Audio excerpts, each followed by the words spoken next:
చాలా సంతోషం.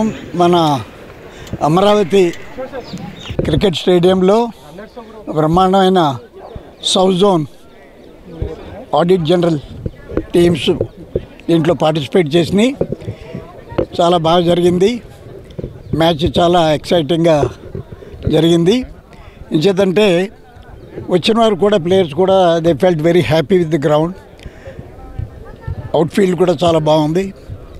చాలా బాగా ఎంజాయ్ చేశారు. ఇటువంటి మ్యాచెస్ అవ్వాలి. అందరూ అనుకునేది ఏంటంటే ఏంటి ఈ గ్రౌండ్ ఇలా వదిలేశారని. లాస్ట్ 4-5 ఇయర్స్ నుంచి మరి ఈ గ్రౌండ్ గురించి ఎవరు పట్టించుకోలేదు. అమరావతిలో ఒక మంచి స్టేడియం ఉండాలన్న ఉద్దేశంతో నేను అధ్యక్షుడిగా ఉన్నప్పుడు దీన్ని స్టార్ట్ చేయడం జరిగింది. ఈ స్థాయికి వచ్చింది. తర్వాత ప్రభుత్వం మారిన తర్వాత ఎవరూ ఇంట్రెస్ట్ తీసుకోలేదు. దాంతో మిగతా వ్యవహారాల్లాగా ఆంధ్ర రాష్ట్రం ఎలా అభివృద్ధి చెందలేదు, అలాగే ఈ గ్రౌండ్ కూడా జరగలేదు. కానీ కొత్త బాడీ వచ్చింది. తప్పకుండా వాళ్ళు ఈ గ్రౌండ్ని చాలా తొందరగా దీన్ని ఒక స్థాయికి తీసుకొస్తే తప్పకుండా మన మ్యాచెస్ వైజాగ్లో ఇక్కడ కూడా ఆడటానికి అవకాశం ఉంటుంది. కొత్త కమిటీ వారు ఒక బ్రహ్మాండమైన స్టేడియం విశాఖపట్నంలో కడదామని ప్లాన్ చేస్తున్నారు. అది వస్తే మన రాష్ట్రానికి ఇంకా చాలా బాగుంటుందని భావిస్తున్నాను. ఇంకేంటంటే మన మ్యాచెస్ లిమిటెడ్ 2 గ్రౌండ్లు ఉన్నాయి. అందుకంటే కట్టబోయే గ్రౌండ్ క్రికెట్కే కాకుండా అన్ని స్పోర్ట్స్కి కూడా ప్లాన్ చేస్తున్నారు. భారతదేశంలోనే పెద్ద గ్రౌండ్గా ఉండాలనే ఉద్దేశంతో మన క్రికెట్ నాని గారు ప్రెసిడెంట్ ఎవరైతే ఉన్నారో వారు సంకల్పిస్తున్నారు. తప్పకుండా వారి టెన్యూర్లో అటువంటి గ్రౌండ్ వస్తుందని నేను భావిస్తున్నాను.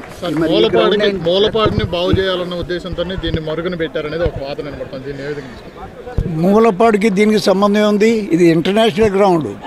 Mulapadu is only made for మన ఆంధ్ర క్రికెట్ అసోసియేషన్ వరకే పరిమితం తప్ప అక్కడేం గ్యాలరీ లేదు కదా. దానికి దీనికి సంబంధం ఉంది. ఇది బ్రహ్మాండమైంది. ఎవరి ఇది ఓవర్ నైట్ కట్టేది కాదు కదా. టెన్యూర్లో మొదలు పెట్టాం, ఈ స్థాయికి వచ్చింది. తర్వాత మరి కంటిన్యూ చేస్తే ఇప్పటికీ బ్రహ్మాండమైన గ్రౌండ్ అయిపోయేది. దానికి దీనికి సంబంధం లేనే లేదు. అది ఒక ఇంటర్నేషనల్ అండ్ మ్యాచెస్ అంటే ఉమెన్స్ మ్యాచెస్ జరిగినాయి కానీ పెద్ద మ్యాచెస్ ఏమి జరగలేదు కదా. అక్కడ లైటింగ్ లేదు, చిన్న గ్రౌండ్ అది. అంచేత దాన్ని దీనితో పోల్చుకోండు, ఎట్టి పరిస్థితులు పోల్చుకోండి.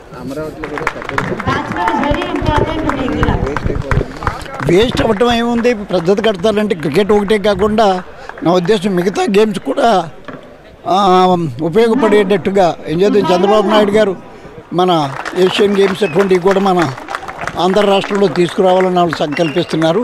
అటువంటిప్పుడు నెంబర్ ఆఫ్ గ్రౌండ్స్ కావాలి. ఎందుకంటే స్పోర్ట్స్ ఇంటూ క్రికెట్ ఒకటే కాదు, అన్ని గేమ్స్కి సరిపడి ఉండాలి. అంచేత 2-3 కాదు, ఇంకా 4-5 గ్రౌండ్లు ఉన్నా మనకు అవసరం అవుతుంది.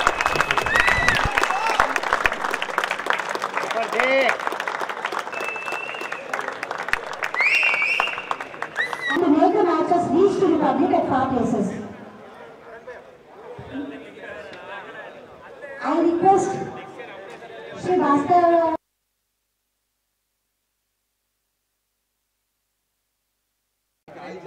all this who made this tournament and all the countries which we have found internet.